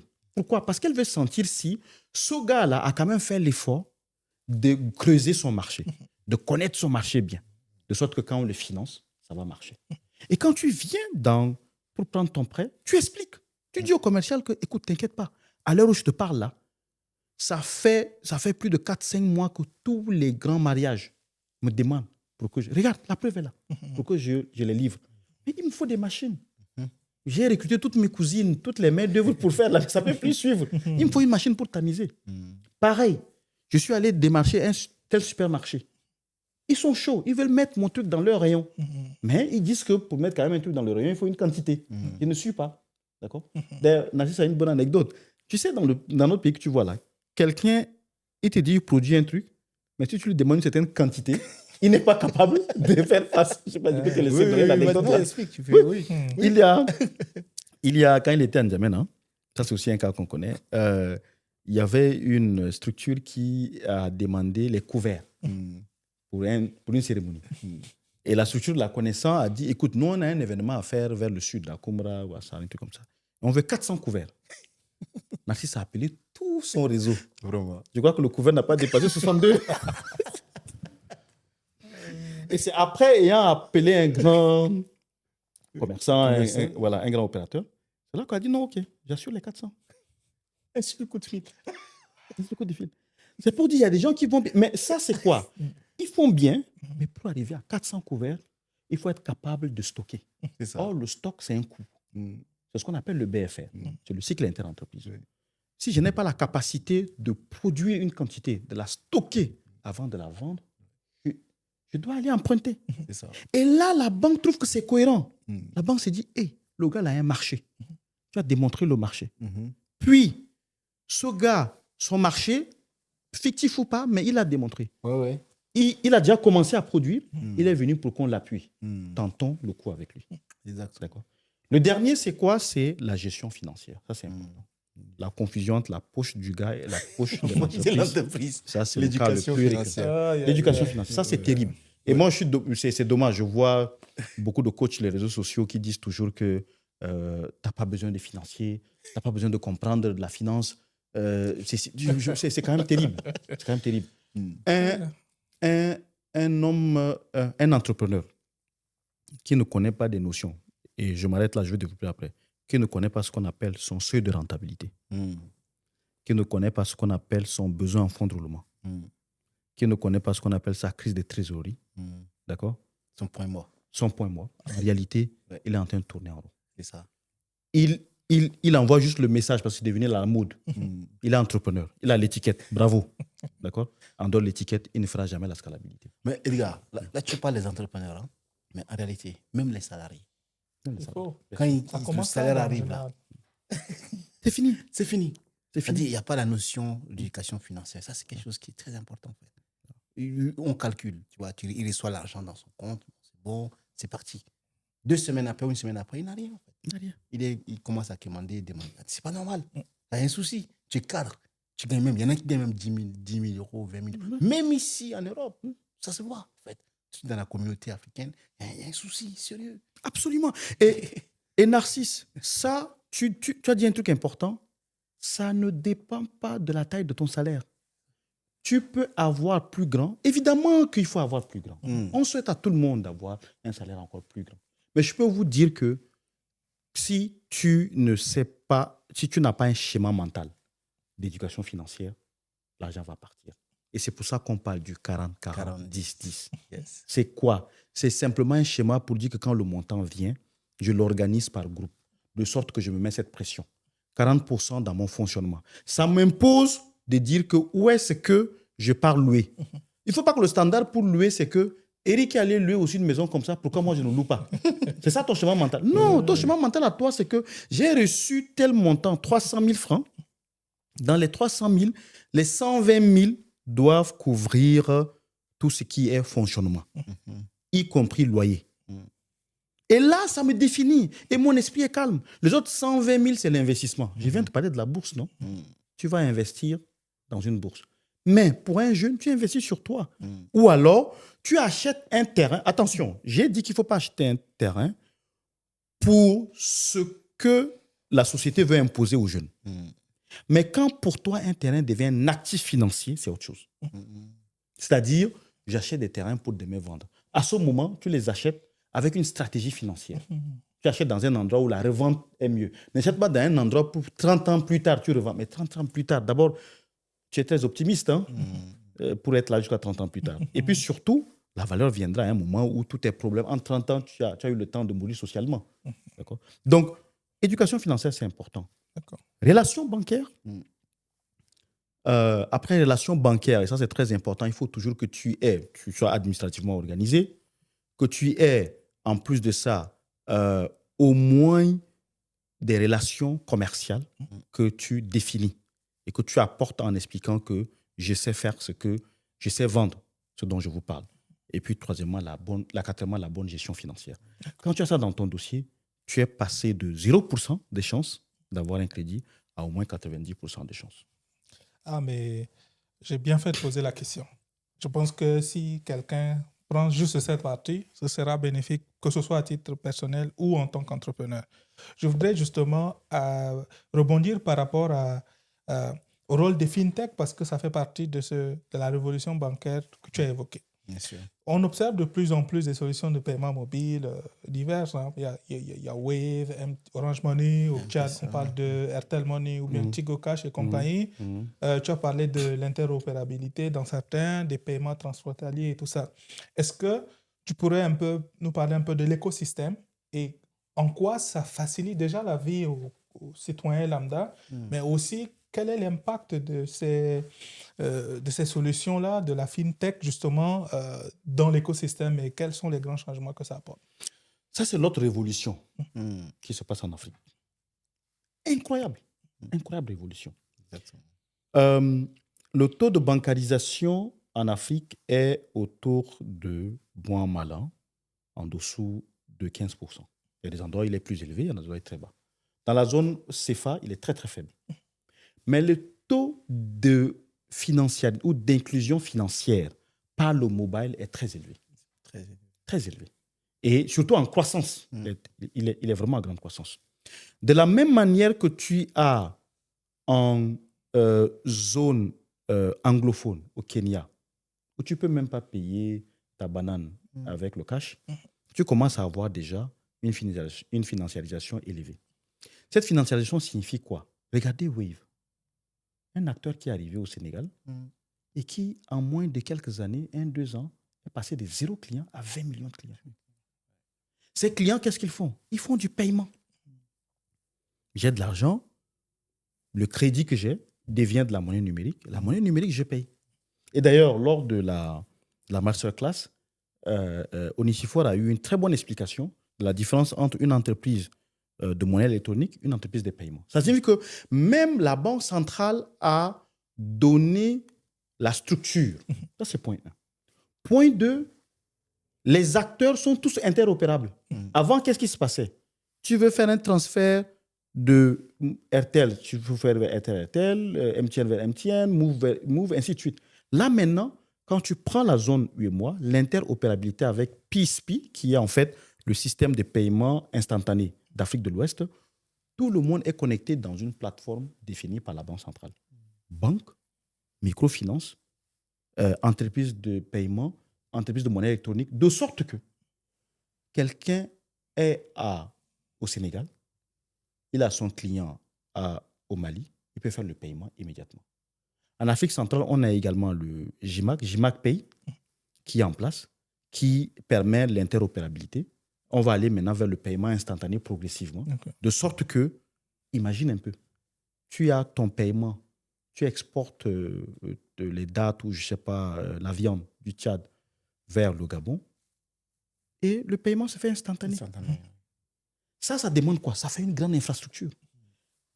Infrastructure pour les jeunes, il faut être agrégateur, il y a du business derrière. Narcisse a parlé de la cybersécurité. Il y a de la formation derrière, il y a de l'emploi. Les transferts vont se faire entre frontières. J'ai ma tante Halimé qui est à Béché, qui doit faire beaucoup de transactions avec le Soudan de l'autre côté. D'accord? Ce sont des monnaies différentes. Mais si tu as un agrégateur de paiement en face, il permet d'interfacer. De sorte que je suis ici, je fais mon paiement là-bas. Ça multiplie les transactions. C'est comme ça que une maman qui vend le roi-bas et que le marché tchadien se rend compte que mon roi-bas se vend également de l'autre côté au Soudan. Et j'envoie le roi-bas physiquement. Je n'ai pas l'argent en poche pour que je marche avec et puis des brigands, des bandits m'attrapent en route. Paiement instantané. Et du coup, ces derniers temps, il y a des sociétés au Tchad, des fintech qui se créent. Et la fintech, elle peut être dans l'agrégateur, elle peut être dans le wallet, au sens de être un coin stock de la monnaie électronique. Elle peut être également une fintech qui facilite la banque pour vendre les services, parce que toutes les banques veulent devenir digitales. Et la digitalisation va aller croissant, de sorte que tu fasses même ton crédit, tu fais la demande de crédit depuis en ligne. Et que tu fais déjà ça. D'accord? Et que tu BCDC, on est très en avance. Tu peux construire ton compte sur WhatsApp, tu peux construire ton compte sur Telegram, tu peux construire ton compte sur Internet, sur USSD, tu peux demander le crédit directement, tu peux faire des transferts de ton WhatsApp. Donc, ça, c'est des possibilités. Ce n'est pas toujours la banque qui va développer tout en interne. Non. Tu es un étudiant, tu peux développer, soit tu es un entrepreneur, start-upper, tu peux développer des produits comme ça, jusqu'à aller même dans le core banking, les interswitch. C'est incroyable. Mais entre-temps, tu es ici, en Europe, tu évolues, tu penses que pour atterrir en Afrique, il faut seulement qu'on te prépare un poste de DG ou je ne sais pas de quoi. Mais va refaire tes classes là-bas en Afrique. C'est ça. J'ai tellement envie de creuser, mais j'attendrai ma future masterclass pour poser toutes mes questions. Mais si tu me permets, pour compléter ce qu'Eriard dit, c'est énorme. Hein.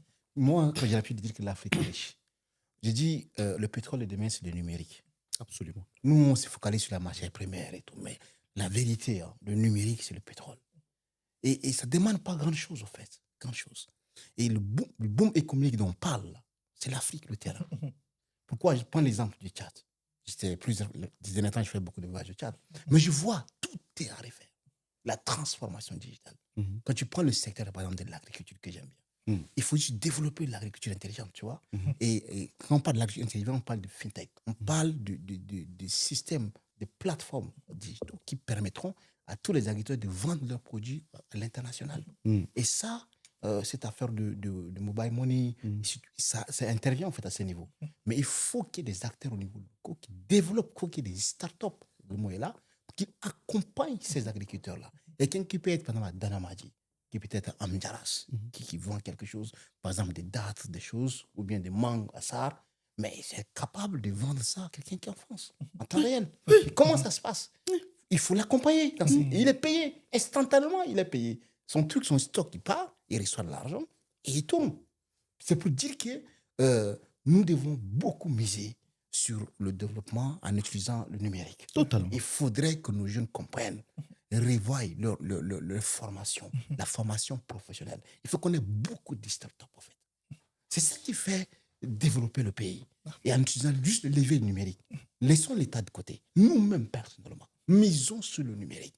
Au lieu d'aller faire histoire géo, c'est bien beau. Je ne suis pas contre l'histoire géo, ni philosophie, ni quoi que ce soit. Mais voyons la vérité en face. Même si tu as licence en philosophie ou bien en histoire géo, ce n'est pas tard. Fais la reconversion. Ouais, Tu fais là. peux te reformer. Fais la reconversion. En 6 mois, tu peux te défendre. En 6 mois, tu peux être utile. En 6 mois, tu peux faire de l'argent. Les jeunes en Afrique de l'Ouest, ils ont compris. Prenons l'exemple du Kenya. Beaucoup de jeunes sont vraiment smart. Nigeria, n'en parlons pas. Et d'autres pays qui sont là. Prenons l'exemple de Cap-Vert. L'économie. Comment les gars, c'est simple. Juste la volonté. Ils ont dit, bon, écoutez, nous, on n'a pas de la matière première. Mais ce qu'on va faire, on va créer un hub. Ces hubs-là, on va miser sur le numérique, sur la formation. Il faut qu'on ait des experts dans ces domaines. Et ça va pousser les entreprises à venir acheter les compétences chez nous. Et beaucoup d'entreprises, ils achètent des experts là-bas. Et ça fait développer. Ils délocalisent même complètement là-bas. Et ça crée une bombe économique en Cap-Vert. Aujourd'hui, ils se positionnent. Quand on parle de fintech, là-bas, il y a des experts énormes. Mais parce que l'État a compris, et même les jeunes ont compris la vision, et ils se sont mis dans cette vision, ils se sont formés, et aujourd'hui, ils deviennent quelque sorte le hub, en fait, en termes de smart, en termes de digitalisation, en termes de numérique, d'experts en numérique. Et c'est ça la valeur. Même en France, les Français achètent là-bas les compétences. C'est clair. Pourquoi? Parce que les main-d'œuvre, ils voient que c'est moins cher. Sans oublier encore l'Inde qui est à côté. Regardez l'Inde. Les Indiens, ils sont au Silicon Valley, ils sont partout. Et j'ai souligné l'exemple de l'Indien qui... C'est un truc simple, basique. Quand je dis, mais On a nos grands qui étaient avant, bon, ils ont fait leur vie, c'est vrai. Mais notre génération 3.0, on doit penser. C'est un modèle très simple, hein, très simple. Non, explique un peu ton modèle. Il est vraiment passionnant. Oui, c'est un modèle très simple. Le PDG de Silicon Valley, aujourd'hui, là, qu'est-ce qu'il a fait? Il s'est battu, d'accord. Il s'est battu, il est arrivé au sommet. Il s'est dit, les gens comme moi, là, doivent être ici nombreux.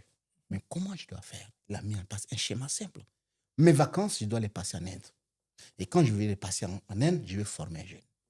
Je prends un jeune, j'identifie un jeune, je le prends. Et je le forme. Je le forme. Je le forme à ma manière. Chaque année, je le forme. Et quand il sera prêt, on lance le recrutement en interne, je le positionne. Et moi, je ne négocie rien. Lui-même, il va se mesurer, au fait. Et le jeune, il parle là-bas, c'est net. Il est au-dessus, au fait. Parmi les meilleurs, il est parmi les meilleurs. Et on le prend avec un bon salaire. On lui dit, ce que j'ai fait avec toi, tu le feras aussi avec un autre jeune. Au lieu que ça soit un, tu prendras deux. Par contre, lui est parti loin. Moi, j'ai fait avec toi, mais toi, tu prends deux jeunes. Et tu mets ce système en place. Et l'autre, il revient, il a formé deux. Et les deux sont partis au recrutement. C'est passé. Ils sont maintenant 4. Il y a l'autre aussi. Quand tu viens, 2. Et c'est comme ça qu'ils ont occupé l'espace. Un modèle simple. Et quand on parle de numérique, technologie aux États-Unis, tout ça, les Indiens sont premiers. Ils sont là-dedans. Et c'est très loin. Et précise que c'est quelqu'un que tu connais très bien. Voilà. Je connais très bien. Voilà. C'est le président de la Confédération des entrepreneurs de Shenzhen. Ouais. Voilà, qui a fait Harvard. Et qui a fait. Et ça, on en a parlé. Je pense que c'est parmi les résolutions. Je pense que tu as touché la question de résolution. C'est quelque chose qui nous tient à cœur. On veut appliquer au Tchad. Magnifique. On veut appliquer au Tchad. C'est-à-dire, on ne va pas critiquer les aînés et nous, on ne fait pas. Dans tous les domaines possibles, on va mettre en place une structure qui va permettre d'identifier des jeunes brillants qui viennent de tous les coins du pays, de sorte que, si tu es bon, tu amènes un, lui aussi, il amène deux. Voilà. C'est comme ça que les Marocains ont pu faire. C'est ça. C'est comme ça que les Éthiopiens ont pu faire. Et puis, ça s'est élargi. Ça, là, on peut le faire en faisant venir les gens ou en amenant les écoles sur place. J'ai fait un post sur l'école 42. Oui. Je me suis rendu compte que 95%, finalement, quelqu'un m'a dit, mais 99% des jeunes Tchadiens ne connaissent pas ça. Et quand tu fais ça, tu formes au coding tous ces jeunes que tu vois là, qui sont des battants. Parce qu'on peut dire ce qu'on veut, mais c'est des bagarreurs. Si tu crées une école comme celle-là, avec le soutien de plusieurs mécènes, tous les jeunes de Diguel et de Walia, chaque jour viendront là. Coding, première promotion, 1000 jeunes. Deuxième, 1000. En moins de 1 an, 2 ans, tu as 10 000 jeunes forts en coding. Je peux t'assurer une chose. Les prochains développements de l'IA, quand on va chercher les main-d'œuvre, machin, c'est le chat qui va devenir le l'écosystème. L'écosystème, c'est clair. Il devient le web. Et ça, c'est un projet phare qu'on mettra en place. Oui, mais je pense qu'on va arriver sur les résolutions. Ouais. J'ai 2 questions encore. Et puis, on va chuter justement sur les résolutions. Oui. Le dernier point que je retiens de la masterclass, j'ai mis les autres investissements. J'aurais pu aller en détail, mais je voudrais l'immobilier, les gens ont déjà un certain sens. Mais moi, je connais le secteur d'assurance, notamment à cause du fait qu'aux États-Unis, les gens se servent de l'assurance vie et d'autres styles d'assurance pour transférer la richesse à la prochaine génération et éviter tout ce qu'il y a comme taxation dessus. Est-ce que tu peux parler des possibilités d'investissement ou en tout cas de comment on peut se servir de l'assurance, parce que tu avais bien noté que c'était sous-exploité. L'assurance vie. Ça, c'est la dernière révolution. Tous les points qu'on a cités sont des points de révolution. Il n'y a pas d'assurance en Afrique. C'est pour ça que quand il y a un feu dans un marché, tu as tout perdu. Et on fait à chaque fois comme si le feu ne viendra pas. Et les réseaux sociaux, on voit toujours qu'il y a un autre feu qui a brûlé. Les seules assurances que les Africains souscrivent, c'est ce que l'État est obligé de souscrire. C'est tout. C'est le défaut à la fois du client, mais aussi de l'assureur. Est-ce que l'assureur s'est adapté? La révolution de l'assurance est énorme. Pourquoi? Parce qu'on vit des sociétés où il n'y a pas un filet social du gouvernement. Quand tu es malade, tu prends plein pot. Quand tu as un accident, tu prends plein pot. Quand tu as un problème de travail, tu prends plein pot. Quand ton business, on te vole, tu prends plein pot.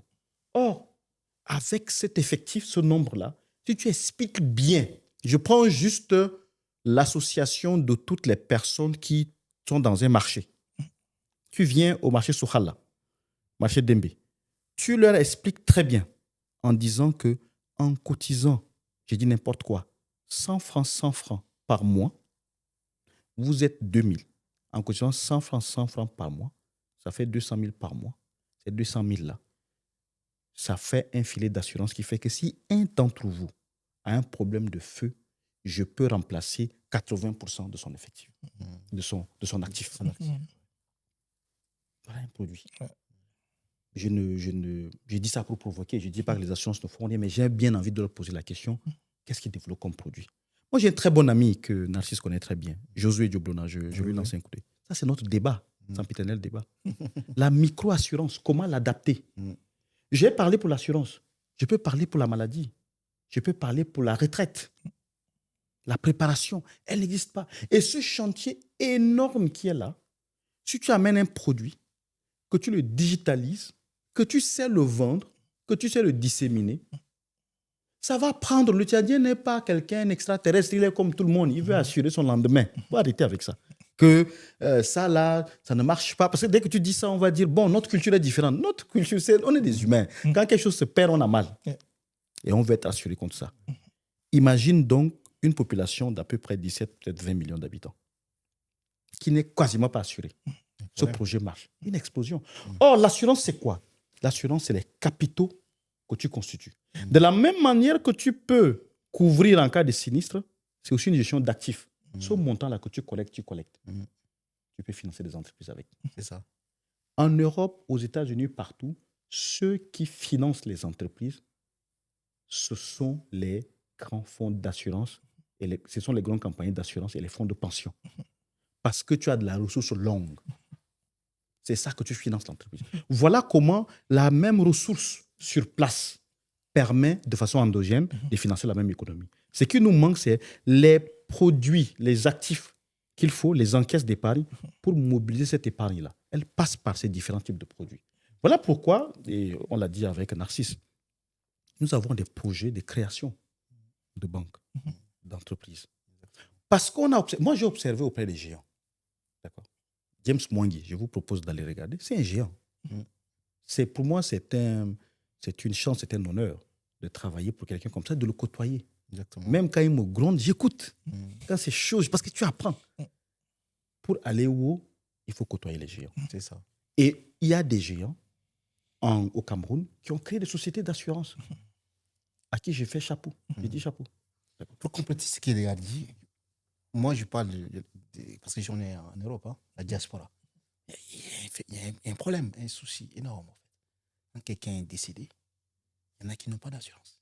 Il faut cotiser pour rapatrier parce qu'on doit rapatrier un de l'autre. C'est triste de le dire, Edgar, mais c'est énorme. Le gars, il vit, mais il n'a pas d'assurance. Et c'est un problème. Alors qu'on peut aussi ces produits-là déployer au niveau de la diaspora. Nous tous, nous sommes là. Tu as aussi des attaches au pays. Tu as ton père, tu as ta mère. Tu peux aussi te mettre dans l'assurance. Quand il est malade ou bien il y a un souci, tu peux mobiliser ça pour que ton père ou ta mère soit soigné parce que c'est rattaché directement à toi. Ou bien, voilà, ça, c'est des produits, même dans la diaspora. Il y a un souci à ce niveau. Absolument. Et c'est un projet qu'on va exporter même ici pour que nos frères et sœurs ici puissent souscrire ça et comprendre. Je pense que le problème aussi, peut-être on n'a pas bien expliqué qu'est-ce que l'assurance, peut-être il y a ça aussi, ces problèmes-là. Quel est l'avantage? Il y a cet élément à faire. Donc, c'est à nous aussi de prendre ces défis-là. Et puis, expliquer clairement, faire des séances de sensibilisation. Pourquoi tu dois avoir l'assurance? Pourquoi? Quand on marche, on vit, c'est bien. Mais quand il y a un problème, c'est là maintenant. On se confie à Dieu. Bon, je vois comme le technicien me fait signe. Ouais, okay. On va chuter. Ouais. Et avec que 2 questions. Ouais. C'est quoi les grandes résolutions? Et ensuite, c'est quoi les prochaines étapes? Qu'est-ce qui va se passer maintenant? Parce qu'on a parlé de possibles formations, différentes actions qui vont être menées. Quelles sont ces actions-là? Et surtout, résolutions et prochaines étapes. Les prochaines étapes, on va faire l'année prochaine parce qu'on a reçu une recommandation de Sénégal Grand Frère. Il faut institutionnaliser cela. Ça va devenir une institution. D'accord? Cet événement de repas de finances va devenir une institution. Donc, l'année prochaine, ça va être un grand nombre. D'accord. On target 1000 places. Et on va le faire à la Défense. C'est un message. Exactement. D'accord. Et moi, j'ai bien aimé Narcisse quand on discutait. Il dit, mes frangins, ceux qui font les trucs à la défense, là, ils ont quoi de mieux que nous? Il dit, moi, je les connais, j'ai travaillé à la défense. Ils ont quoi de mieux que nous? On va faire ça à la défense. On va targeter 1000 places. Le Tchad va être, on va dire, le noyau, mais ça. le Tchad n'est qu'un quartier, comme disait un des amis. Voilà. Et c'est l'Afrique qui est notre pays. Notre pays. Ouais. Donc, tous les... Et d'ailleurs, il y avait des Maliens, Maliens, il y avait des Camerounais, des Congolais, Congolais, ils étaient là. Togolais. tout ça. Togolais. Donc, on target 1000 places. D'accord? Et je laisse Narcisse donner encore le détail après sur comment les 1000 places seront. Exactement. La stratégie est simple. Hein, parce que, comme on a vu samedi passé, il y avait des entrepreneurs. Donc, il faut un quota pour les entrepreneurs. On veut les avoir. Il faut des étudiants, tchadiens, africains, dans différentes villes, des grandes écoles ici. Il faut qu'ils soient présents. Parce qu'on parle de l'avenir, on parle de finance, on parle de fintech, beaucoup de choses. On a besoin d'eux. On a besoin aussi des entreprises, des grandes entreprises, pour être des sponsors. L'occasion aussi de présenter. On a besoin aussi des retours d'expérience, ceux qui ont réussi, les business models. Il faut qu'ils présentent exactement nos champions, comment ils ont fait pour arriver là où ils sont. Il n'y a pas de secret. Donc, on a besoin de ce monde-là. Sans oublier même nos papas, nos grands frères, qui peut-être c'était difficile, mais il faut qu'ils viennent aussi voir. Bien sûr. Il y a de l'avenir. L'Afrique est tellement bien. Il n'y a pas que des petits problèmes que nous voyons là-bas. On peut relever ces défis-là. Donc, on a besoin de tout le monde, tous ces acteurs-là, pour qu'ils soient présents. Et les 1000 places, Edgar, je t'assure, peut-être on sera même débordé. Hein. Je pense Sinon, on aussi. pensait à 100, mais on était débordé. Je pense aussi. Voilà, donc les 1000 places, on target 1000 places. On peut avoir plus que ça. Et c'est pour dire que ce que nous faisons avec le cœur. Nous ne faisons pas pour avoir de l'argent. Non, c'est l'impact qu'on peut amener. On veut montrer que c'est possible. Et c'est vrai possible. On peut y arriver. Donc voilà ce que je peux dire à travers... ouais. Et donc, parce que ça, c'était quelle est la Première prochaine résolution. étape. Ouais. Maintenant, quelles sont les principales résolutions là-dedans? Une des premières, c'est que, et l'artiste l'a dit, on veut qu'entre maintenant et le prochain événement, qu'on puisse, et on l'a répété plusieurs fois, identifier des champions. C'est ça. On va identifier des champions au Tchad. On l'a dit sur plusieurs parties. On a parlé d'entrepreneurs Bégou, on a parlé de projets de supporter des startups. Nous, ce qu'on va faire, c'est que il faut que ça soit concret. Le concret, c'est comment? Dans le prochain événement. Et ça, c'est notre souhait. Et vous allez nous accompagner, d'une façon ou d'une autre. C'est ça. C'est d'identifier, d'abord au Tchad, et ça, on peut l'étendre, dans le domaine, comme l'a dit Narcisse, l'agriculture, que ça soit la tech, que ça soit la santé, tout là. On identifie 1, 2, bons. Parmi ces bons-là, ceux qui, on va créer une structure comme ça, qui va permettre de venir comme des business angels. C'est ça. Et de là à la prochaine fois, quand ils seront bons, on les fera venir. Exactement. Ils vont venir à la défense. C'est quoi venir à la défense là? C'est quoi? C'est la mort. Oh là là. On va les faire venir à la défense. Bien sûr. Mais au-delà de ça, Edgar, on a une capacité de les envoyer même en Chine, à Shenzhen. Parce qu'on a un contact là-bas. Moi, je parle avec le président des industriels à Shenzhen. Il y a une possibilité. Non, mais dis pas, parce qu'il faut que tu répètes. De fois, toi, tu dis ça simplement. Les comme gens, ça. ils voient Ça a quoi l'air léger parce Oui, que il dit ça comme ça, il va oui. quand il veut. Il va quand il Déjà, veut. c'est- pour certains, Oui. c'est pour ça que je riais sur le truc de la défense ou peu importe. Je pense que quand on est ici, on ne se rend pas compte qu'il y a des gens qui ont un blocage. Donc, il faut vraiment décomplexer les gens pour leur dire que tu viens à une conférence. Là, on annonce déjà l'année prochaine. C'est ça. Ceux qui veulent être là, c'est leur responsabilité de dire, même si le billet coûte combien, je commence à économiser dès maintenant parce que je vais être là. Et ce que je vais apprendre là-bas, c'est où investir, qu'est-ce qu'il faut faire. Je peux me faire des contacts avec d'autres entrepreneurs, peut-être d'ici ou d'autres pays qui vont venir. Mais ce n'est pas que les Tchadiens. Tous les entrepreneurs africains qui regardent ça, s'ils veulent venir, déjà, qu'ils rejoignent les groupes, WhatsApp, Voilà. les différentes Passer plateformes. par Blédard et déjà. qu'ils- Voilà. Contactez Blédard. Passez par Abonnez à Blédard là. Blédard, c'est pas rien. Envoyez. Blédard, il est diaspora, il s'appelle Blédard. Hein, déjà, donc c'est un pont. Mais en plus, ça, tu as dit quelque chose. Oui. On a chacun nos réseaux. Oui. Il a un réseau d'entrepreneurs de Chine impressionnant. Impressionnant. Ça, je vous le dis. Hein. Parce que pour le secret professionnel, il ne peut pas tout dire. Personnellement, quand on a fait notre masterclass et même le podcast, j'ai des grands frères, propriétaires de banques, qui m'ont écrit. Parce que tu sais, on vient aider quelqu'un quand il fait quelque chose. Exactement. D'accord. Ils m'ont dit, Edgar, on a vu. La prochaine fois, on va faire un geste. Ça signifie que tu peux venir comme ça à cette prochaine conférence-là et tu as des DG de banque qui sont là et qui écoutent ton projet. Tu ne sais pas auprès de qui tu es assis. Exactement. Un billet d'avion, c'est quoi?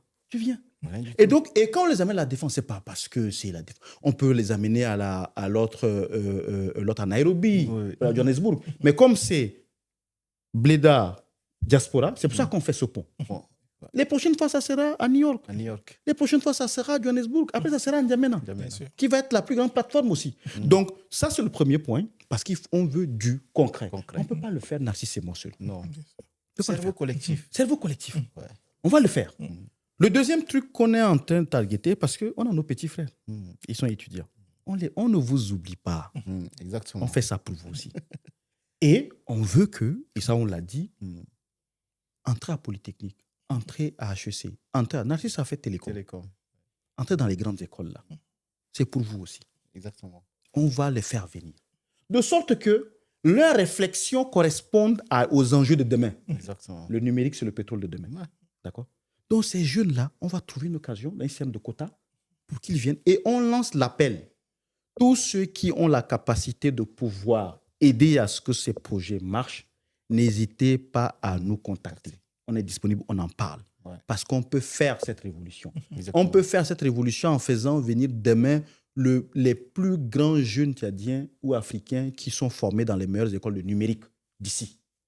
Un jeune dans son coin, même s'il a le bac, c'est mention très bien avec 18 de moyenne, s'il est dans sa petite chambre, quelque part, à Doba ou à Massaguet, il n'a pas la capacité de venir à Polytechnique. Je suis désolé. Je peux lui envoyer toute l'information possible. C'est difficile.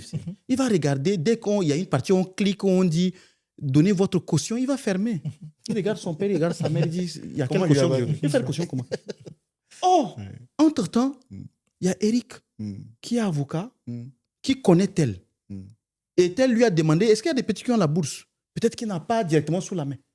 Puis il y a un Mohamed qui a également un contact. Qui a. On se met ensemble. Cerveau collectif. Collectif. On se met ensemble. Exactement. Chacun a un petit coup de main. Ouais. Et le petit, là, se retrouve de Massaguet ou de Doba. Il a Polytech. Polytech. Et on peut dire ce qu'on veut. J'espère que vous qui avez dit l'école, c'est quoi là? Il faut faire attention. Ce petit vient, il révolutionne des choses. Ça, c'est un des points qu'on va également faire. D'accord? Exactement. Puis, il y a bien d'autres choses qui vont encore se développer de façon formidable, D'accord. qui seront bien connues lors de la prochaine conférence. Ok. Et cette prochaine Mais je conférence pense que, Edgar, il faut la question des bourses. Beaucoup me contactent aussi pour ça. Ouais. Je pense que tu as aussi. Ah oui, justement. Voilà. Et le point boursier qui est important, Oui, c'est oui. que on va établir un canal très précis, parce que ce sont des choses de sécurité. Donc, nous, en répartant là-bas, on va discuter parce qu'on on reçoit. Et il y a un besoin. On a éveillé l'appétit et le goût d'aller investir dans la bourse. Et je peux vous dire, l'infrastructure est prête déjà de l'autre côté là-bas. Donc, comme j'ai dit, on va repartir, discuter avec, parce qu'on veut que ça soit propre, Ouais. passant par des courtiers connus, par des sociétés de bourse connues, et qui vont nous mettre en place un canal. Et on reviendra donc et on vous informera comment on va créer un club d'investissement boursier. Ok. Vous allez adhérer dedans. Et il faut être concret. Il ne faut pas venir juste pour partager des images, des photos et des réels où un requin est devenu un éléphant. Tout ça. Hein, des choses concrètes. Et là-dedans, vous allez commencer par... Et d'ailleurs, ça va être même un endroit où ça va être de l'information d'abord. On va vous mettre de l'information à disposition. Et vous allez devenir des investissements boursiers. Je peux vous rassurer une chose, il n'y a aucun frein. Et moi, j'ai compris un truc dans la vie. Hein. Les freins, c'est pour les non-informés. Tout est possible, tout est disponible. Tout est possible. D'accord. C'est lui qui croit. Merci beaucoup. Et si chaque fois qu'on fait ce type de conversation, on déborde, alors qu'on dit qu'on va faire 1 heure et qu'on déborde, et que personne ne se plaint, ça veut dire que c'est de bonnes choses qui sont dites. Et donc, je voudrais chuter en disant merci au grand frère Edgar, merci au grand Narcisse, parce que on ne le dit pas assez. Il n'y a rien de plus puissant que l'information. Il y a très peu de personnes. En fait, il n'y a personne qui peut s'en sortir sans les bonnes infos. On peut avoir des ressources, de la force et tout ce qu'il y a. Si on n'a pas les bonnes informations, on finit toujours par chuter. Et c'est justement pour ça que j'apprécie que cette denrée si précieuse est partagée si gracieusement, effectivement, pour les prochaines activités, que ce soit pour des relais ou pour participer, la plateforme elle est ouverte pour pouvoir communiquer, pour pouvoir faire... amplifier tout ce qu'il y a comme message. Et donc, pour ceux qui veulent contacter ou qui ont des recommandations, on se fera le plaisir de pouvoir les transférer aux grands frères qui sont là et qui sont très disponibles. Mais il y a les groupes WhatsApp, il y a les groupes Telegram. Allez-y, rejoignez ces groupes. Je vais mettre certainement les liens en commentaire ou voilà, en description. Rejoignez les groupes, vous allez avoir. Ceux qui cherchent du travail, il y a des réponses. Ceux qui cherchent des formations, il y a des réponses. Ceux qui cherchent à investir, il y a des réponses. Bégou, il y a des C'est réponses. pour vous. Il y a quelqu'un qui a mis un commentaire et je voudrais jeter dessus. Oui. Quand j'ai fait le podcast avec le grand Edgar, il dit en fait, c'est lui qui a les 12 000 idées là. C'est lui, c'est pas les autres là. Donc, je vous dis merci et je vous donne rendez-vous au prochain numéro avec le même plaisir. Mais je laisse 30 secondes au grand Edgar et 30 secondes et après ça, je n'ai plus rien à dire. Donc, au revoir et je donne la parole à Edgar et ensuite à Narcisse. Non, mais merci beaucoup pour le temps que tu nous accordes, Eric, pour partager. Ce que je voudrais dire simplement, c'est que les difficultés existeront toujours. Toujours. D'accord? Ce qu'il faut faire, c'est agir sur la partie qui est à notre disponibilité. Dans la vie, c'est comme ça. La répartition dépend. C'est peut-être 50% toi, 50% à l'extérieur, 30, 70, quoi qu'il en soit, même quand c'est 5%. Les 5% qui sont à ta possession, tu agis. Et tu verras qu'en fait, les difficultés avancent quand il n'y a rien en face. Mais quand il y a de la résistance, elles reculent. Et on n'évolue que dans la douleur. On n'évolue jamais sans douleur. Donc, ces possibilités qu'on a mises en place, c'est vraiment, comme dit Narcisse, pour transmettre.